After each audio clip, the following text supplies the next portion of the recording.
for he is a faithful God. Thank you, Kilele Sifa Voices. I always appreciate you. You are doing a great job in this time and season. Thank you for your giving. Thank you for your offerings. Thank you for paying your tithes. It is never in vain to sow in the vineyard of the Lord. May the good Lord bless you, keep you, expand you, do you good. Amen.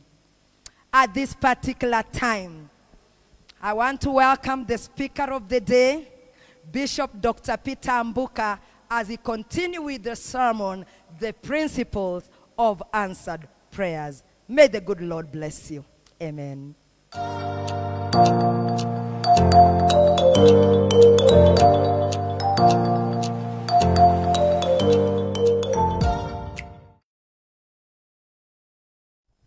Amen. Hallelujah. Amen. Thank you, Jesus. Asante sana Yesu. Hallelujah. Hallelujah. We are having church here today. Tuko na kanisa hapa siku ya leo. God is being worshipped here today. Mungu anaabudiwa hapa siku Whether the ya leo. devil likes it or not, Tani apende asipende. we are having church wherever you are viewing us Tuko from. kanisa mahali kokote tunapotazamia. Thank you very much, Kilele Sifa Voices, Asante sana Kilele Sifa Voices. for such a wonderful time of praise and worship. Wakati mwema wa kusifu na pia kuabudu. You have been a blessing to us. Umekuwa baraka And kwetu. I believe where you are watching us from, you've been blessed. Naamini kokote unapotazamia Let umebarikiwa. nothing put you down. Usikubali chochote kikushushe chini. Worshiping God. Unapomwabudu Continue Mungu. worshiping Him. Endelea kumwabudu. Continue praising Him. Endelea No kumsifu. matter what the devil does, Bila kujali it chochote does not ambacho matter tunafanya. what Corona is saying, Haijalishi korona but we inasema will nini. worship God Tutamwabudu Mungu and praise Him na kumsifu. because He's worthy of praise and Maana worship. anastahili sifa na pia kuabudiwa. Amen. Amen. So today we want to continue with part 2 of the message I started last Sunday, Tuendelea sehemu ya pili ya ujumbe ambao nilianza Jumapili iliyopita. which I entitled Principles of Answered Prayers. Ambao niliupa kichwa kanuni za maombi yanayojibiwa. And we were reading from the book of Matthew chapter 7, Kwa nasoma kitabu cha Mathayo mlango wa 7. beginning from verse 7 to 11. Kuanzia mstari wa 7 hadi 11. So please stand together with me in the book of Matthew chapter 7, Basi geuka nami kitabu cha Mathayo mlango wa 7. beginning from verse 7 up to 11. Kuanzia mstari wa 7 hadi 11. And this is what the Bible says. Neno la Mungu linasema hivi. Ask and it will be given to you.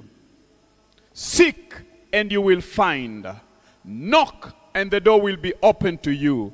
For everyone who asks receives. The one who seeks finds. And the one who knocks, the door will be opened. Ombeni nanyi mtapewa, tafuteni mtaona, bisheni nanyi mtafunguliwa. Kwa maana kila aombaye hupokea, naye atafutaye huona, naye abishaye atafunguliwa. Which of you, if your son asks for bread, will give him a stone? Or if he asks for a fish, will give him a snake? If you then, though you are evil, know how to give good gifts to your children, how much more will your Father in heaven give good gifts to those who ask him? Au kuna mtu yupi kwenu ambaye mwanawe akimwomba mkate atampa jiwe, au akiomba samaki atampa nyoka?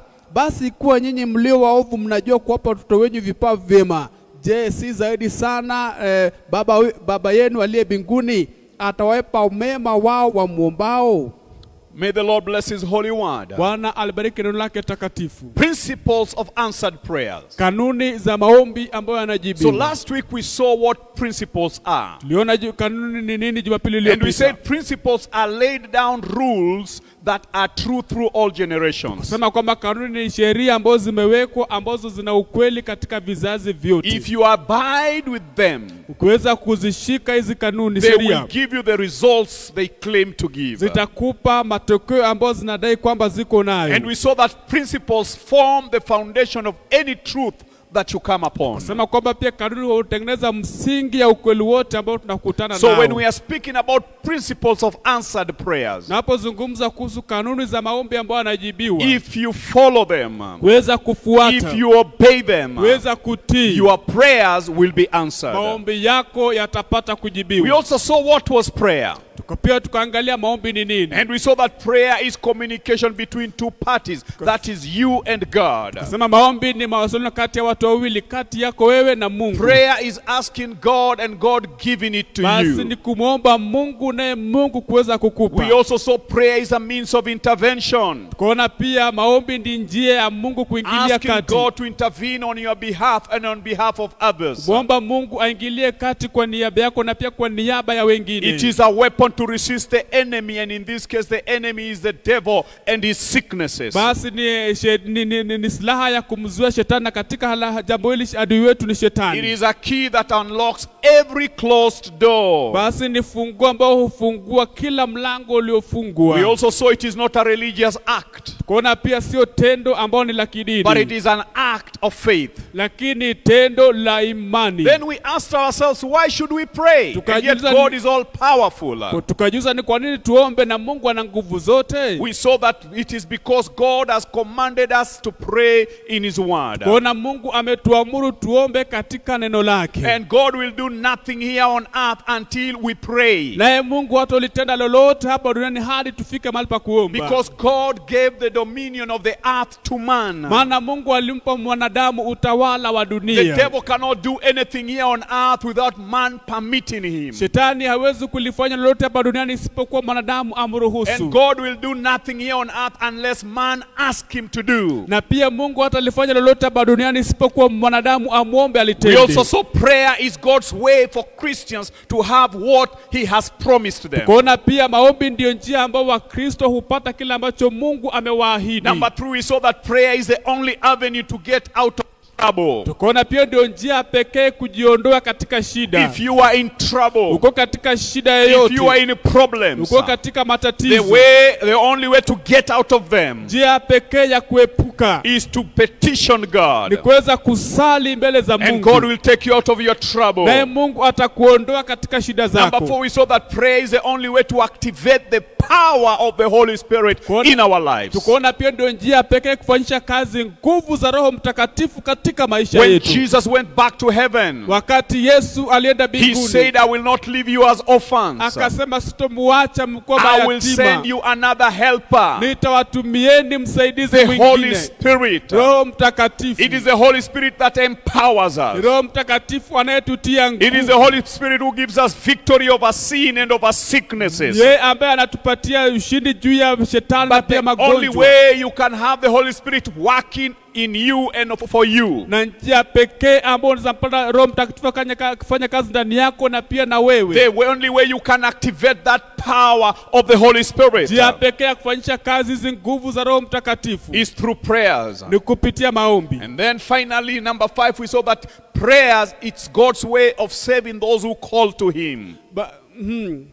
It's God's way of saving those who call on him. Basi ni njia ya pekee ya kuokoa wale ambao wanamuitia Mungu. Romans chapter 10 verse 13 says, Warumi 10:13 nasema hivi: everyone who calls on the name of the Lord will be saved. yule ambaye anaitia jina la Bwana ataokolewa. So when you call on God Unapomuitia Mungu in your prayers, katika maombi yako, he will save you. He atakuokoa, will set you free. atakuokoa, He will heal you. He atakuponya, will deliver you atakukomboa from whatever situation you are in. katika hali yoyote ile ambayo uko ndani yake. So today I want us to begin with principle number 1 of answered Leo prayers. nataka tuangalie kanuni ya kwanza ya maombi ambayo anajibiwa. And the principle says this: Na kanuni nasema hivi: for your prayers to be answered, kwa maombi yako kupata jawabu, you must combine them with faith. lazima uunganishe maombi yako na imani. You must combine your prayers with faith. Lazima uunganishe maombi yako na imani. Hebrews chapter 11 and verse 6 says, Waebrania 11 na mstari wa 6 unasema hivi: and without faith na bila kuwa na it is imani impossible to please God. haiwezekani kumpendeza Mungu. Because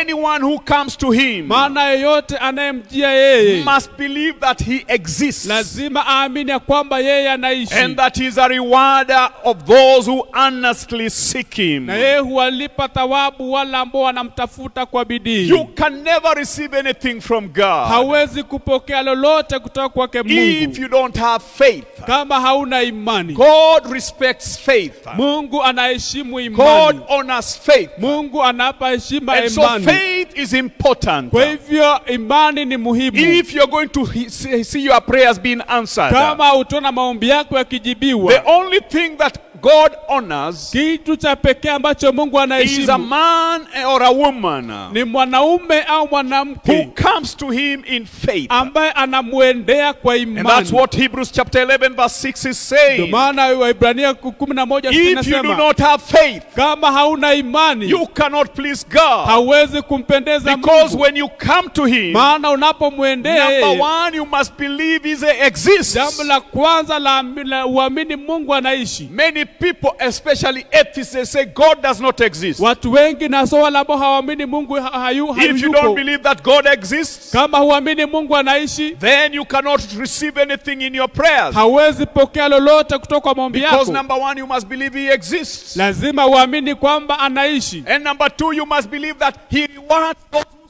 seek him. Lazima uamini pia huwapa thawabu wale ambao wanamtafuta. So when you go to God in prayer, Kwa hivyo unapomwendea Mungu kwa maombi, he is there. unamwendea maana unajua kwamba yeye You yupo. cannot see him with your physical eye. Hawezi kumwona kwa macho yako ya You nje. cannot feel him with your hands. Hawezi kumhisi na But mikono in your yako. spirit, Lakini ndani ya roho you yako know he's there. unajua kwamba You yupo. can see his works. Unaweza kuona matendo The yake. creation speaks about God, the creator. Basi maumbile yanazungumza kuhusu Mungu aliyeumba. And so you must believe that he exists. Lazima uamini kwamba anaishi. And then you must also believe that he will answer you. Lazima pia uamini kwamba atakujibu. There are people who pray, Kuna watu ambao but they wanaomba don't believe that they are going to receive an answer. lakini hawaamini kwamba atapokea jawabu. If you're that kind of a person, Kama wewe ni mtu mfano kama you huo, are double-minded. wewe una shaka, You are full of doubts. umejaa shaka, Never expect to receive anything in answer to your prayers. usitarajie lolote kama jawabu la maombi Now, yako. what is faith? Je, imani ni What nini? is faith? Imani ni nini? Same book of Hebrew. Basi kile kitabu cha The same Hibrania, chapter. basi sura ile Chapter 11. sura ya 11 Verse na 1. mstari wake ni It moja, says, inasema hivi: now faith is the assurance, basi imani ni uhakika, the confirmation, basi udhibitishwaji, the title deed hati miliki of things we hope for. kwa mambo ambayo tunayatarajia. Let me stop there Wacha nikomee and pale explain it to you. na kuweza kuwafafanulia. Faith Imani is being sure, basi ni kuwa na uhakika, having the confirmation. ukuwa umedhibitisha. And the Bible, the Amplified Bible, adds something, the title deed. Nasi inaongeza kusema title deed. And I can even add the logbook of a book, Pia of a car. naweza ongeza pia logbook ya gari. When you have a title deed, Ukuwa na title deed, you don't need to go to where you have the shamba of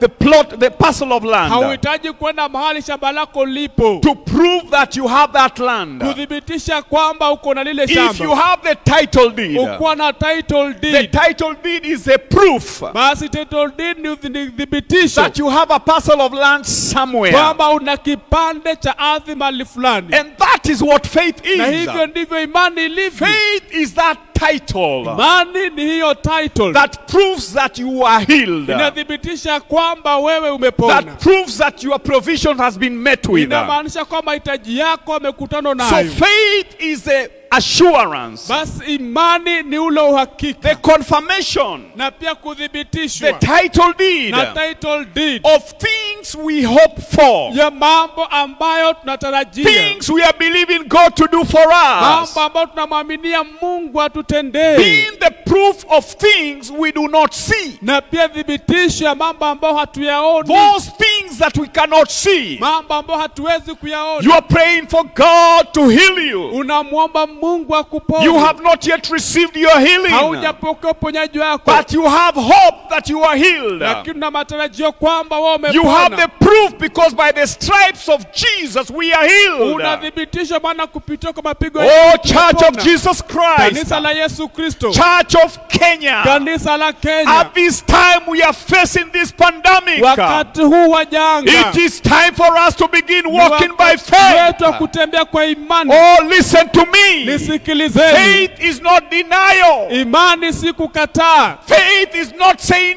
corona does not exist. Imani si kusema kwamba corona haipo. Corona exists. Corona ipo. Corona is real.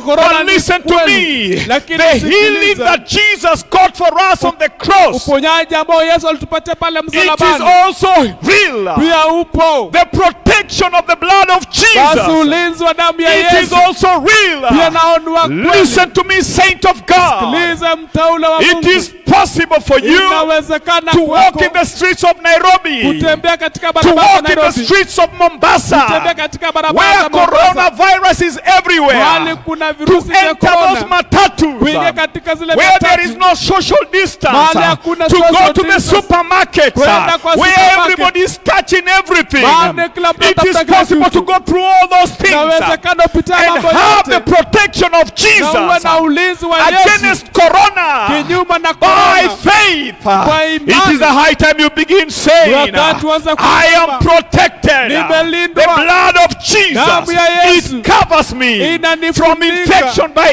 corona. kutokana na virusi vya In corona Jesus' name. katika jina la Yesu. Having proof, Kuwa na thibitisho, having the conviction basi kuwa na ule ushawishi that those things you are believing God for, kwamba yale mambo ambayo unamwaminia Mungu they shall come to pass. yatapata kutimia. I'm a man who believes in faith. Mimi ni mtu ambaye ninaamini katika imani. I believe in faith. Ninaamini katika I'm a imani. man of faith. Mimi ni mtu wa imani. I've seen God doing great things in my life Nimeona Mungu akifanya mambo makubwa katika maisha because yangu. of faith. Ni kwa sababu ya imani. I remember one day, Nakumbuka siku moja many years ago, miaka mingi iliyopita, I was a young man nilikuwa ni kijana mdogo in my early 20s. katika miaka yangu ya 20 pale. We went for a mission Tukaenda katika mission in a place called Taita, mahali panaitwa Taita. the Taita Hills. Tukaenda katika milima ya You go Taita. past Wundanyi town, Unapita Undanyi town, up the mountain. kule juu You go milimani. past a town called Weruga, Unapita mahali panaitwa Weruga. and we went on top of the mountain Tukaenda tukakuwa juu ya mlima for a mission. kwa ajili ya mission. We went there on Friday. We left Nairobi on Friday morning. Tulitoka hapa Nairobi ya Jumaa asubuhi. We were with my youth, our youth chairman at that time. He's called Mwakisha Mwatika from Taita. Basi tulikuwa na youth chairman alikuwa Mwakisha Mwatita kutoka Taita. He's now with Winners Chapel here in Nairobi. Basi anafanya kazi na Winners Chapel hapa Nairobi. And we were also with the firstborn son of Dedan Kimathi, the freedom fighter. Na pia tulikuwa na mwana wa kwanza wa Dedan Kimathi. He's now deceased, Sasa ameaga. Washiori. Washiori.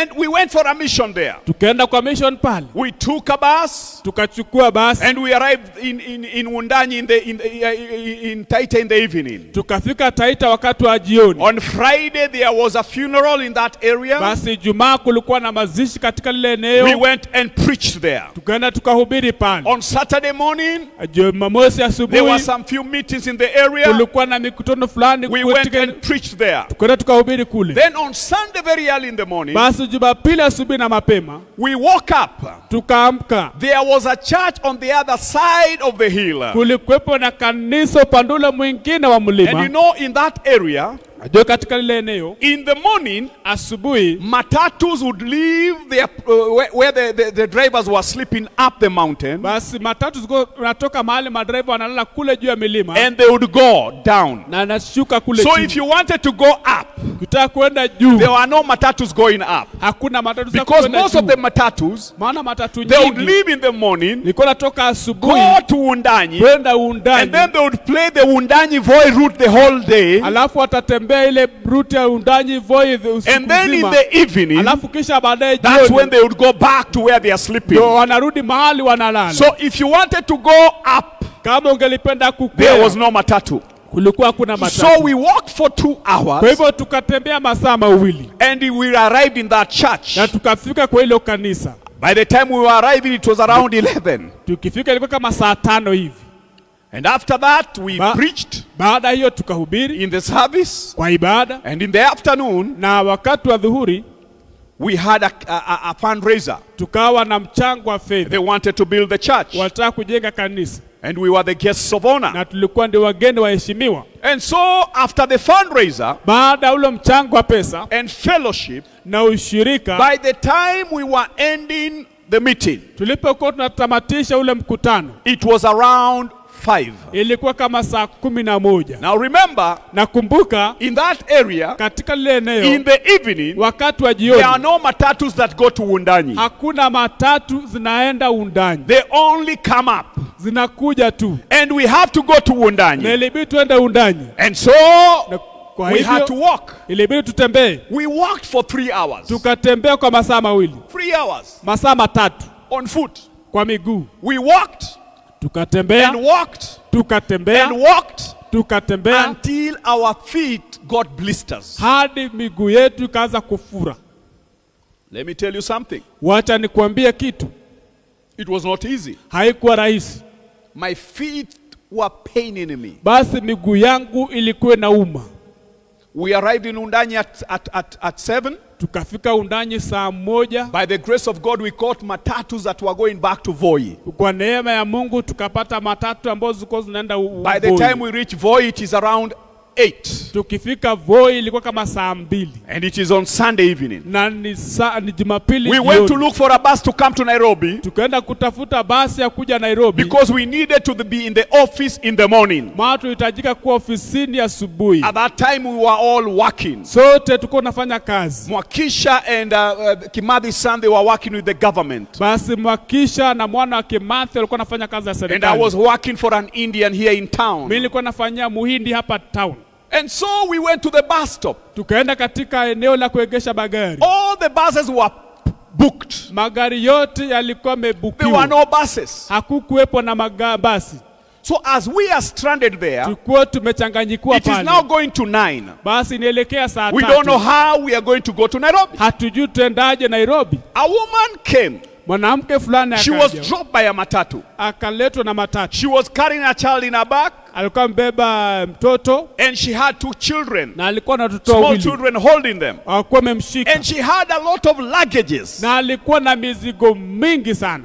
She looked at us. Akatutazama. We asked her, where do you want to go? Tukamuuliza unataka kwenda And she wapi? told us, I want to go to the railway station. Akasema nataka kwenda katika eneo I la want to reli. catch the train that is coming from Mombasa to Nairobi. Nataka kupata gari la moshi ambalo linatoka Mombasa At that kuelekea time, Nairobi. SGR was not there. Wakati ule SGR ilikuwa haijafika. So we decided to carry her luggages Tukaamua kumbebea mizigo and hold her children na kushika watoto wake kwa mikono as we went to the railway line. tukielekea Railway katika station. eneo la gari ya moshi. Quite a distance. Ni safari wewe. When we arrived there, Tulipotafika we pale found the railway station was also packed. tukakuta kwamba pia pale katika eneo la gari ya moshi pia Now, pamejaa. buses are not there. Basi hazipo The railway station is packed with na people. pia maeneo ya gari ya moshi pamejaa. We held our hands Tukashikana and mikono we told God, na tukaambia Mungu, we have been serving you. tumekuwa tukikutumikia. We need to be in Nairobi by morning. Tunahitaji kuwa Nairobi kufikia Perform asubuhi. a miracle for us today. Wewe tenda muujiza kwetu Give leo. us space in this train. Basi tupe nafasi katika ile gari la moshi.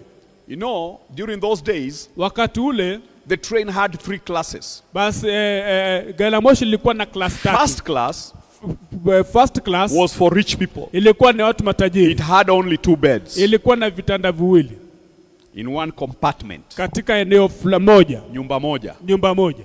Second class, Second class it was for middle class people. ilikuwa ni watu wa kiwango cha katikati. It used to have 3 beds. Ilikuwa na vitanda vitatu. And then there was third class. Alafu kulikuwa na third You class. did not want to travel with third class. Haungependa kusafiri na third class. It used to be packed. Ilikuwa inajaa. Children crying. Watoto wanalia. No air condition. Hakuna People mali ya hewa. eating. Watu wanakula.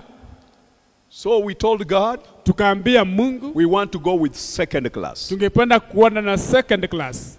So we went to the station master Tukaenda kwa ule station master where they were doing the ticketing. mahali walikuwa wanapeana tiketi. And we told them, Tukamwambia we want to book ticket tungelipenda kubook ticket for 3 people. ya watu watatu. The station master told us, Yule station master you are akatuambia too late. nyinyi You see mmechelewa. all these people? Unaona hawa watu wote They are waiting for booking. Wanangojea kubuku pia. I don't know how many spaces are remaining. Sijui kumesalia nafasi za But watu even ngapi. these ones here, Lakini hata they are hao waiting for what you are asking for. wanangojea kile ambacho There mnasubiri. were Indians there. Walikuwa ni Wahindi There pale. were white people there. Walikuwa wazungu pale. So we went and sat somewhere. Tukaenda tukakaa mahali. The train came. Gari la moshi likaja. Now remember, Kumbuka, second class, second class. all the compartments, Basi nyumba zote they only have 6 beds. zina vitanda 6. First class, First class, 2 beds. vitanda viwili. As we are seated there, Tuko tumekaa pale. when the train came, Wakati gari la moshi those lilikuja, who were standing there, the Indians and the Wazungus, wale ambao walikuwa wamesimama pale Wahindi na pia they wazungu, rushed to the window of the ticket man. wakakimbia katika yule mtu wa kupeana tikiti. And then somebody came, Na mtu fulani akaja. a worker from the train that had just come, Basi mfanyikazi katika ile gari moshi ambao and alikuwa whispered amefika. something in his ear. Na akasema kitu katika masikio yake. Do you know what the person who was issuing tickets said? Unajua yule ambaye alikuwa anaandika tikiti alisema nini? He shouted and said, Akapaza sauti akasema, where are the 3 people wale watu watatu wako wapi? who are looking for space for 3 people? Ambao walikuwa wanatafuta nafasi ya watu watatu. We looked at each other. Tukaangaliana. The station master told him, Yule station master leave akamwambia, them alone. achana nao. I have people Niko na watu who have already given me money. ambao tayari wamenipatia pesa. Corruption. Ufisadi yani. The issue of the ticket shouted again. Yule mtu kupenda tikiti No, akasema no, tena, no, no. hapana There hapana. were 3 people Kulikuwepo na watu who watatu wanted 3 spaces. ambao walitaka nafasi Where ya watu are watatu. you? Je, mu We wapi? stood up on our feet. Tukasimama kwa We miguu rushed to the yetu. window. Tukakimbia We gave him the money for the ticket. Tukapeana pesa tiketi. When we entered that train, Tulipoingia katika ile gari ya moshi, to our surprise, kwa kumshangaa wetu, that particular coach hiyo kocha ambayo tulikuwa used to have a room ilikuwepo na chumba that had only 3 beds. ambayo ilikuwa na vitanda vitatu. That is a miracle God performed. Huo ndio muujiza ambao Mungu alifanya. We entered, Tukaingia, we washed our faces, tukanawa nyuso we zetu, slept because we were tired. tukalala ambao tulikuwa tumechoka. At 7, Saa 1 we were in Nairobi railway station. tulikuwa Nairobi We railway washed station. our faces, Tukanawa nyuso we put zetu, on our suits, tukavaa suti zetu and we went to work. na tukaenda That kazini. is what faith can do. Hiyo ndio imani I inaweza can tell fanya. you stories Naweza kuambia ni of hadithi how faith au vile has taken imani me in difficult situations. imenipeleka katika hali How ngumu. God has performed miracles. Vile Mungu amefanya Because if miujiza. you come to God Maana ukimjia and Mungu you pray, na umwombe, you must have faith. lazima uwe na imani. Simply put, Ikiwekwa kwa njia ya urahisi, what is faith? imani ni nini? Faith Imani is believing and putting your trust in God and His Word. basi ni kuamini na kuweka imani yako katika Mungu na neno lake. Believing and putting your trust in God and His Word. Basi kuamini na kuweka tumaini lako kwa Mungu na Today, neno lake. I don't know what you are going through. Sijui leo unapitia nini. I don't know what you need from Sijui God. unahitaji nini kutoka kwa But will you Mungu. put your faith? Lakini kuweka Will you imani put your yako. trust? Je, utaweka Will you tumaini believe lako? Je, God? utamwamini Will you believe in His Je, Word? utaamini Because neno God is lake? not a son of Maana man Mungu si mwanadamu that He should lie. kwamba nene uongo. Why is faith important? Ni kwa nini imani ni muhimu? Why is faith Ni important? kwa nini imani ni muhimu? Number 1, Jambo la kwanza, without faith, bila imani it is impossible to please ni God. gumu kumpendeza Mungu. We've read it in Hebrews chapter 11 verse 6. Soma kitabu cha Ibrania 11:6. So faith is important when you approach God. Kwa hivyo imani ni muhimu Number unapomsogea 2, Mungu. Jambo la pili, God honors faith. Mungu anaheshimu imani. God honors faith. Mungu anaheshimu imani. Matthew 15:28. Kitabu cha Mathayo 15:28. Jesus said to that woman, Yesu akamwambia yule the Canaanite mwanamke, woman, yule mwanamke Mkananayo, you have great faith. una imani kuu, Your request is granted. ombi lako limetimia. And her daughter was healed at that moment. Na binti yake akaponywa asubuhi. When Jesus saw the faith of this Canaanite woman, Wakati Yesu aliona imani ya huyu mwanamke who Mkananayo could not kill give up. ambaye hangekata tamaa. Even when she was being ignored, Hata wakati alikuwa Jesus anapuuzwa, honored her faith. Yesu akaheshimu imani Because yake. God honors faith. Maana Mungu Number anaheshimu 3, imani. Jambo la 3. why is faith Ni important? kwa nini imani ni muhimu? Because God commands us to have faith. Maana Mungu ametuamuru tuwe na imani. He commands us to have faith. Anatuamuru tuwe na imani. John chapter 20 and verse 27. Kitabu cha Yohana 20 na 27. Then he said to Thomas, Akamwambia Tomaso, put your finger here. weka kidole chako See hapo. my hands. Uone mikono Reach yangu. out your hand Weka mikono yako and put it into my side. na uweke katika kifua changu. Stop doubting Acha kuwa na shaka and believe. na uamini. That is a command. Hiyo ni amri. And today God is telling Na you, leo Mungu anakuambia whatever you are believing for, chochote ambacho stop unaamini, doubting it acha kuwa na shaka and believe. na uamini. Because the Bible says, Maana Bible when you inasema ask, unapoomba you must believe and not doubt. lazima uamini bila kuwa na shaka. Because anyone who doubts Maana yote anayekuwa na is shaka like the wave of the ni sea, kama mawimbi ya bahari blown and tossed by the wind. ikiyumbishwa juu na chini. That person Huyo should mtu not expect to receive anything from the Lord. asitarajie lolote kutoka kwake Mungu. So if you are going to receive anything from God, Kama utapokea lolote you need kutoka to kwa cast Mungu, away your doubts. lazima uondoe shaka. Believe God. Uamini Because Mungu. God commands us to have faith. Maana Mungu anatuamuru tuwe na Why imani. is faith important? Kwa nini imani ni muhimu? Because unbelief is a sin. Maana kutoamini ni dhambi. Unbelief is a sin. Kutoamini ni dhambi. Hebrews chapter 3, Kitabu cha Waebrania mlango wa verse 3 12 and verse 19. mstari wa 12 na mstari wa The 19. Bible says, Bible inasema, see to it, brothers and sisters, basi tazameni ndugu zangu na dada that yetu, none of you has a sinful and believing heart kwamba mmoja wenu ana moyo ambao ni wa dhambi, ambao that huamini, turns away from the living God. ambaye anamgeukia Mungu anayeishi. And so we see that they were not able to enter Tunaona kwamba hawakuweza kuingia because of their unbelief. ni kwa ajili ya kutoamini So when kwao. you don't have faith Kama hauna and imani you are praying, na it unaomba, is a sin before God. ni dhambi kwake Mungu. Why is faith important? Number Ni kwa 5. nini imani ni muhimu? Namba 5. Because faith Ni kwa sababu is imani the heavenly currency ndio sarafu ya mbinguni that can get you anything you need from God. ambayo inaweza kupatia chochote ambacho tunahitaji Mark kutoka chapter kwa 9 Mungu. verse 23. Kitabu cha Marko 9:23. Jesus told the man who had brought the son who was demon possessed, Yesu akamwambia yule mwana ambaye alikuwa amepagawa na mapepo, everything is possible kila kitu kinawezekana for the one who believes. kwa yule ambaye anaamini. When you have faith, Ukiwa na imani, everything is possible. kila kitu kinawezekana.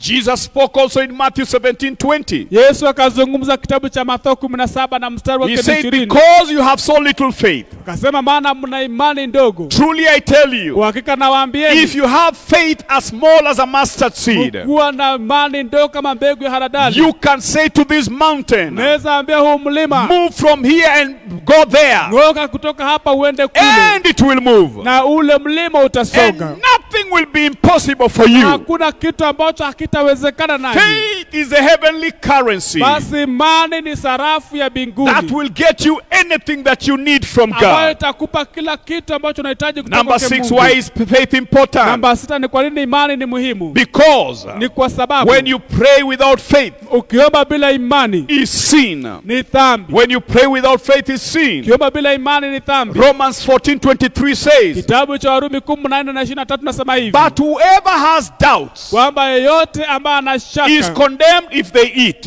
yeye amelaumiwa, because their eating is not from faith. maana kule kwake hakusikwa imani. And everything that does not come from faith is sin. Na kila kitu ambacho hakitokamani na imani ni dhambi. So today I encourage you, Kwa hivyo leo naatieni when you moyo, go to pray, napoenda kuomba, have faith kweni na to imani receive what you are believing God kupokea for. kila ambacho unamwamini Every Mungu. believer Kila mtu anayeamini should purpose to develop and grow and act in confidence in their faith in God. lazima akusudie kusonga na kukua katika imani yake na Mungu. As a believer, I encourage you, Kama mtu anayeamini grow in your faith. basi kuweni Begin katika imani believing yenu. God for the impossible. Anza kumwamini Mungu kwa mambo ambayo hayawezekani. How do you receive faith? Je, unapokeaje How do you imani? receive faith? Unapokeaje imani? Romans 10:17. Warumi 10:17. It says now faith comes by hearing, Inasema imani huja kwa and kusikia hearing by the word of na God. kusikia neno lake Mungu. When you hear the word, Unaposikia you neno, meditate on the word of God. utafakari neno la Mungu. Faith begins growing in you. Imani inaanza kukua ndani If you yako. want to be full of faith, Ukitaka kujaa imani, hear the word of God more sikia neno often. la Mungu zaidi na Read zaidi. the word of God. Soma neno la Mungu. Meditate on the word of God. Tafakari neno la And you Mungu. will grow in your faith.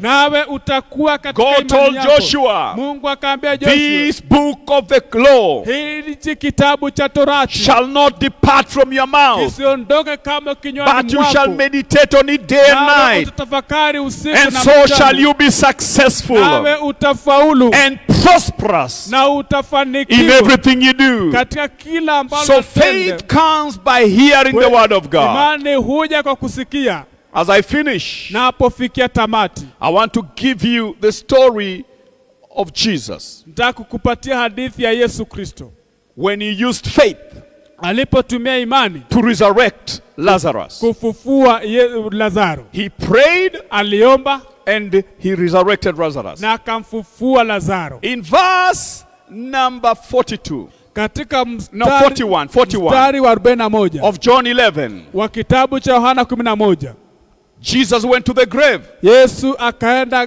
katika kaburi.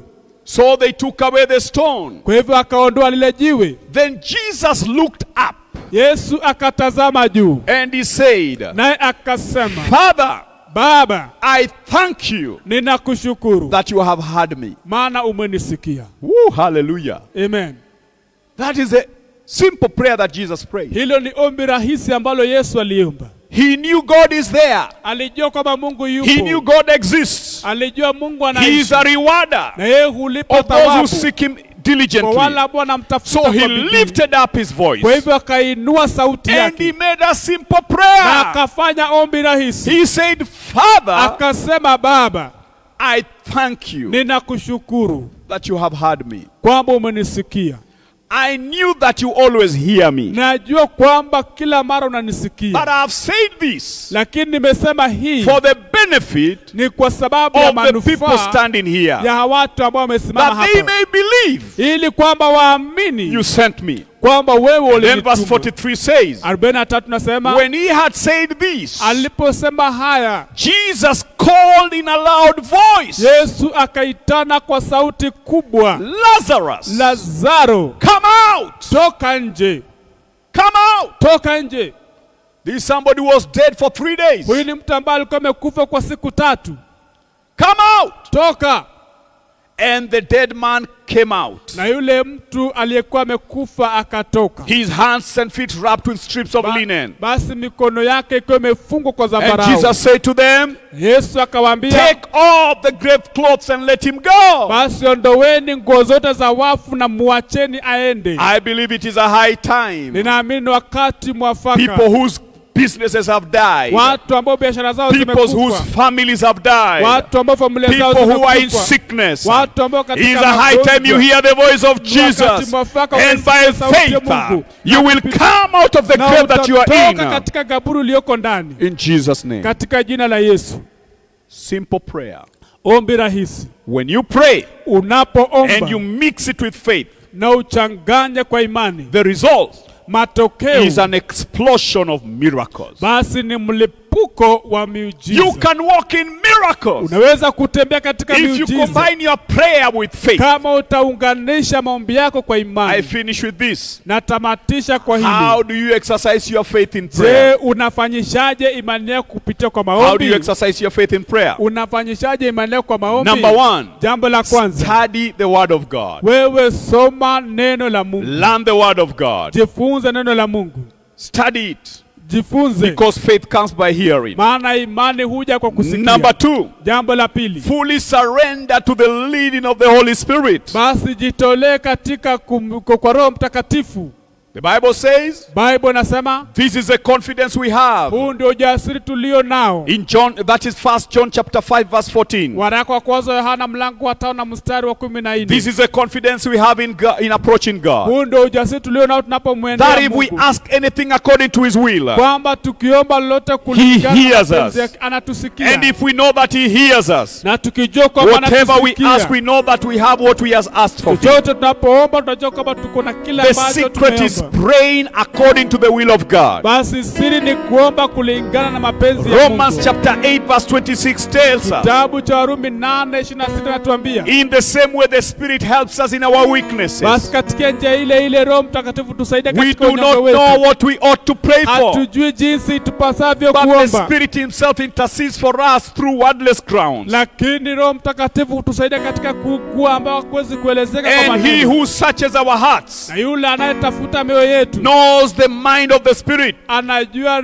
nia ya Roho. because the Spirit intercedes for God's people in accordance with the will of God. Maana Roho Mtakatifu huombea watu wa Mungu kulingana na mapenzi ya Mungu. When you are full of the Holy Spirit Ukuwa wewe umejaa Roho and you Mtakatifu begin praying, na uanze kuomba, because the Holy Spirit knows the will of God, maana Roho Mtakatifu anajua he mapenzi will ya Mungu. pray in accordance to that will, Ataomba kulingana na hayo and mapenzi. you receive your miracle. Nawe utapokea muujiza Finally, wako. how do you exercise your faith? Hatimaye unafanyishaje kazi imani yako? By acting by faith on what you are believing for. Kwa kutenda kwa imani kile ambacho unaamini. Take God at his word. Basi mchukue Mungu na neno lake. Hebrews chapter 11 that we have just read, Waebrania 11 mahali tumesoma.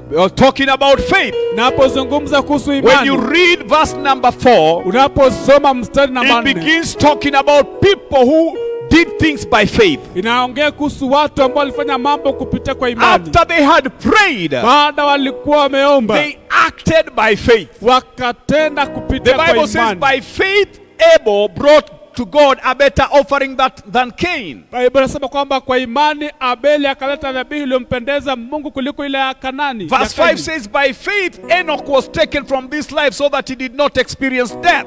Sema kwa imani Enoko akachukuliwa katika haya maisha kwamba hakushuhudia kifo. Verse 7 says, by faith Noah, when warned about things not yet seen, in holy fear, built an ark to save his family. Kwa imani nasema kwamba kwa imani Noa kwa kumwogopa Mungu akajenga safina kuweza kuokoa familia yake. Verse 8 says, by faith Abraham, when called to go to a place he would later receive an inheritance, obeyed and went. Biblia inasema kwa imani Abrahamu alipoitwa na Mungu kupokea urithi wake akatii kwa imani. Even though he did not know where he was going. Ingawaje alikuwa hajui anaelekea wapi. So if you are going to see miracles, Kama utaona miujiza, exercise your faith. fanyisha kazi imani yako. Act on what you are believing God to do for you. Tenda kwa kile ambacho unaamini Mungu akufanyie. Take a step of faith. Chukua hatua ya imani. Like Enoch. Kama Like Enoko. Noah. Kama Who Noa built an ark. ambaye alijenga Where safina when there was no rain. wakati hakukuwa na Like mvua. Abraham. Kama Who Abrahamu went to a place. ambaye alienda He did mahali not know. But he hakujua. only had the word of Alikuwa God. tu ananena I will Mungu. give you this place as an Nitakupa inheritance. mahali hapa kama urithi.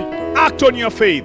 Tendea imani, tendea James kazi chapter imani 2 yako. verse 26 says, Sema hivi, as the body without the spirit is dead, vile ambavyo mwili bila roho umekufa, so faith without deeds is dead. pia imani bila matendo So imekufa. put works Weka matendo in your faith. katika imani yako. As you pray, Unapoomba, take a step. chukua hatua. At times, Wakati fulani you need to be an answer to your own prayer. unahitaji kuwa jibu la maombi yako If you mwenyewe. believe in God to bless you, Kama unaamini Mungu akubariki, go and buy commodities. enda ununue Go vitu. and spread them somewhere in the street by faith. Enda weka mahali kwa barabara And kwa begin imani. selling Na them. uanze kuuza. Believing that one day Ukiamini siku moja you are going to have your own supermarket. utakuwa na supermarket yako. That is faith. Hiyo ni imani. That is faith. Hiyo ni imani. So believers, the Waaminio, first principle of answered prayer kanuni ya kwanza ya maombi ambayo yanajibiwa is that you must combine your prayers kwamba lazima unganishe maombi yako with faith. na imani. And faith comes by hearing. na imani huja kwa kusikia And hearing the word of na God. kusikia neno la As we Mungu. conclude this service, Napofikia mwisho wa ibada you might hiyo, be there labda uko pale and you don't know Jesus as your personal haumjui Savior. Yesu kama mwokozi wa You maisha don't know yako. what we are talking about. Haujui tunaongea kuhusu nini. You don't know how to have faith. Haujui jinsi ya kuwa na The imani. first step to having that faith Basi hatua ya kwanza kupata hii imani is putting your trust in the Lord ni Jesus. kuweka tumaini lako kwa Bwana Giving Yesu. your lives to Him Pia na maisha yako kwake so that yeye, He can change you. ili kwamba I want to akubadilishe. pray with you. Ningependa kuomba na If you are wewe. saying, man of God, Kama unasema mtu wa I Mungu, need to know this Jesus. nahitaji kumjua huyu I want you Yesu. to pray this, to repeat this prayer after me. Ningependa urudie ili ombe Say, nyuma. Lord Jesus, Sema Bwana Yesu, I've heard your word. nimesikia neno lako. I'm putting my faith in you. Naweka imani yangu I kwako. believe in you. Ninakuamini wewe That you came kwamba and you ulikuja died for my na sins. ukafa kwa ajili ya dhambi Save zangu. me today. Niokoe siku ya Because your leo. word says, Maana neno lako anyone linasema who calls upon your name yote atakayelitia jina will lako be saved. yeye ataokolewa. Save me today. Niokoe leo. Forgive me my sins. Samehe dhambi zangu. Change my life. Badilisha maisha yangu. I believe from today Ninaamini kutoka leo I am born again. nimeokoka. I'm a child of God. Mimi ni mwana wa In Mungu. Jesus' name. Katika jina la Yesu. Amen. Amen. If you prayed that prayer, Kama umeomba ile you have ombi, just become a child of God. umefanyika tu You mwana wa have been Mungu. born again. Umeokoka. Look for a friend Tafuta rafiki who is born again. ambaye Share ameokoka. with them what you have done today. Shiriki naye kile And ambacho let umefanyika. them help you in your growth in the Wacha Lord. kusaidia katika kukua And katika Bwana. next Sunday, Na Jumapili ijayo, if there is a church near you kama kuna kanisa that karibu na wewe believes in salvation, ambalo linaamini wokovu, go to that church. enda kwa hilo Talk kanisa. to the pastor of that Ongea na church. mchungaji ule Tell them I've kanisa. given my life to Jesus. Mwambie nilipenda maisha yangu kwa Or you Yesu. can even inbox me. Hata unaweza Tell kuni-inbox. me I've given my life to Jesus. Niambie nimependa maisha And yangu kwa we'll Yesu. continue praying with you. Naendelea kuomba na Now I wewe. want to pray for people Ningelipenda kuombea who watu are believing God for miracles. ambao wanamwamini Mungu kwa ajili ya People who are miujiza. saying, Watu ambao I wanasema have faith ninayo imani that I'll receive my miracle. kwamba atapokea If you muujiza are sick, wangu. Kama wewe ni mgonjwa, Jesus will heal you. Yesu atakuponya. If you are in need, Uko katika God will mahitaji, meet with your need today. Mungu atakutana na mahitaji yako leo. Whatever situation you are in, Hali yoyote ulio I want ndani you to yake, put your faith in God. nataka weka imani yako kwa Just Mungu. close your eyes Funga tu macho yako as I pray for you. napo kuombea. Lift your faith to God. Inua imani yako kwake Mungu. Right now for 1 minute. Sasa hivi kwa dakika moja, Tell God what you want Him to do for you. mwambie Mungu Just akufanyie speak it nini. out. Wewe zungumza. Just talk to Him. Zungumza naye. Tell Him now. Mwambie sasa hivi. If it is healing, Kama ni tell Him, uponyaji, heal me now. mwambie niponye sasa. If it is meeting your need, Kama ni kukutana na mention mahitaji that yako, need before Him. taja ile uhitaji mbele zake. If you need His peace, Hitaji tell Him, amani yake. Jesus, I need your Mwambie peace. Yesu nahitaji amani Oh, yako. thank you, Jesus. Asante Yesu. Thank you, Jesus. Asante Yesu. Thank you, Jesus. Asante Yesu. Thank you, Jesus. Asante Yesu. Let me pray for you now. Kuombe sasa. Father, in Jesus' name, Baba, katika jina la I Yesu, pray for every person who has heard me naombea kila ambaye amenisikiliza, as they lift up their faith wanapoinua imani zao and put it in you. na kuweka ndani May yako, you honor their faith now. ukaheshimu imani In zao Jesus' name, katika jina la I pray Yesu. for the sick. Naombea ambao ni By the wagonjwa, stripes of Jesus, kupitia kwa mapigo we ya were Yesu healed. tumepona. I rebuke every na sickness. kemea magonjwa I command you yote. to go. Na kwa Coronavirus, I uondoke. command you to go. Usije kuona ondoka. Diabetes, I command you to Na go. kuamuru utoke. Liver cancer, I command you to go. cancer pia Kidney utoka. problems, I command you to go. Toka. Chest problems, I command you Na to pia go. kuwa na kifua Ear toka. problems, I command you to go. Magonjwa ya masikio I na command utoke. every demon Naamuru of pepo sicknesses ya magonjwa to leave their bodies now. Kuondoka katika Stomach mioyo. cancer, I rebuke you na now. kuamuru hata kansa Breast cancer, I na rebuke you kansa pia now. mati na kukimbia In sasa. Jesus' name, Katika jina la Yesu. there is a person Kunaye mtu who has dislocated their hip. ambaye hip yake You could not move. hawezi And you are seeing me Na now. unanitazama Stand sasa hivi. upon your feet. Simama kwa miguu Begin yako. bending up and Anza down. kuinuka The Lord is healing you Bwana now. anakuponya. In the name of Jesus, jina la receive Yesu. your healing. Pokea